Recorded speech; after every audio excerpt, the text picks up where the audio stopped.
uncle left Germany when he was quite a little boy. Oh, really? Yes, and I've been mending clocks ever since. You know, old clocks are like old people.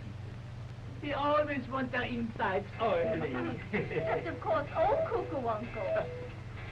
But golly, that's right. Except old cuckoo.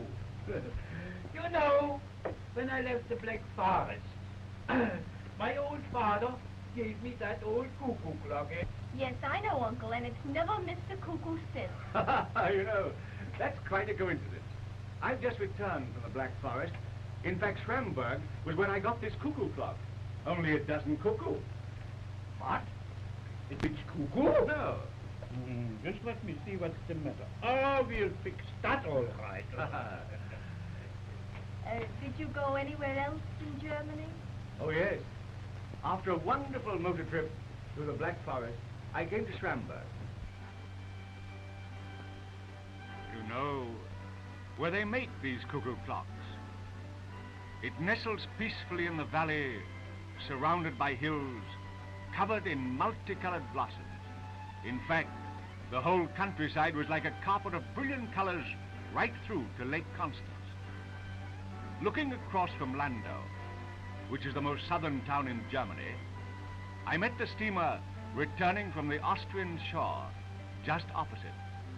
And in the distance are the Swiss Alps. So from Lake Constance, you can see 3 countries at once: Germany, Austria, and Switzerland. Just near here is the home of the Graf Zeppelin. I had the pleasure of being shown all over that monarch of the air. Wanting to see this beautiful country, I flew to Munich. The thing that impressed me, apart from the picturesque, was the cleanliness and order of the villages. The white and pink buildings stand out in vivid contrast to the fields of brown and green. Winding roads and rivers, churches, old castles perched high up in the hills overlooking the town made me want to land and roam through this charming corner of the old world. But Munich called me with its wonderful festival of music. I heard Wagner and Mozart played as never before. Munich dates back from 1158, when it was founded by Henry the Lion. The old walls which surrounded the town were demolished in 1791, but some of the old gates were restored in 1835. Now, we have all heard of the famous clock with its 43 bells and dancing figures. They represent the tournament of 1568. And the dance of the barrel makers, well, here it is, in the old town hall, with the Gothic cathedral, Church of Our Lady, in the distance. It was started in 1468. Oh, Wagnerian performances take place every year in this National Theatre.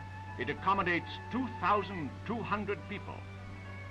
The kings and even the dukes of Bavaria seem to have had the right idea about a little place in the country for the summer.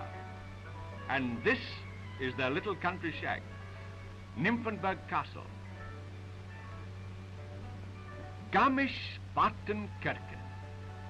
Sounds Scotch, doesn't it? It's just a few miles from that famous village, Oberammergau, the home of the Passion Play. And this beautiful edifice is part of the Benedictine monastery, where that famous liqueur Benedictine is made. Every 10 years in this theater, the Passion Play is seen by thousands. It was a great pleasure to meet several of the peasants who portray these holy characters. This is the home of the man who portrays Peter the Apostle. And right here, in this picturesque square, is the home of the player of the character of Mary Magdalene. And here's Anton Lang's house. He has portrayed the Christus since 1900 on account of the depth of feeling and inspiration with which he imbues that sacred role. What a perfect setting is this peaceful valley for these worthy villagers to mold their lives and prepare for that drama of dramas.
Leaving my friend of the melodious voice, I wandered on and came to this beautiful lake. It is called Eibsee.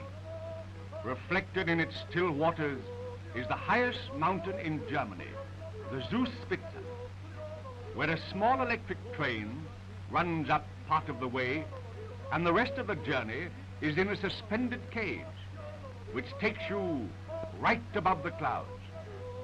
Looking down from that height, the solid and comfortable old hotel looks like, well, a tiny shack.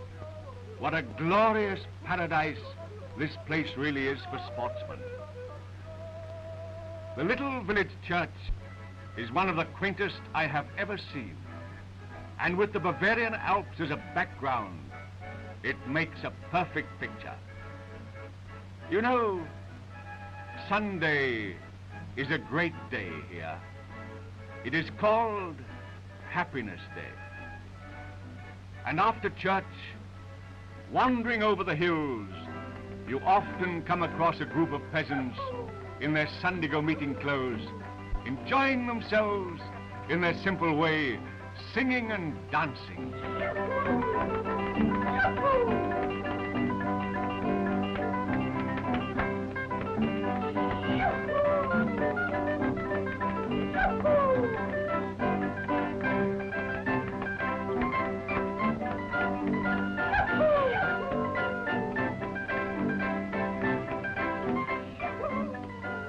They are very picturesque, and I won't attempt to describe the charming ensemble of the ladies. I might get into deep water. But the men wear leather trousers. The ladies, well, you know, the old world grace of these dancers make a striking contrast to some of our modern endurance contests. As I left this happy scene to wander back to my hotel, I could still hear the twang of the zither as the breeze gently carried it over the still waters of the beautiful Eibsee.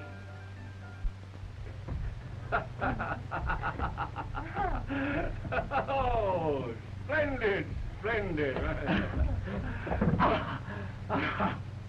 By golly, by Jimmy, I'm getting just like my old clocks. My insides want ironing too. Hello, hello, hello, hello.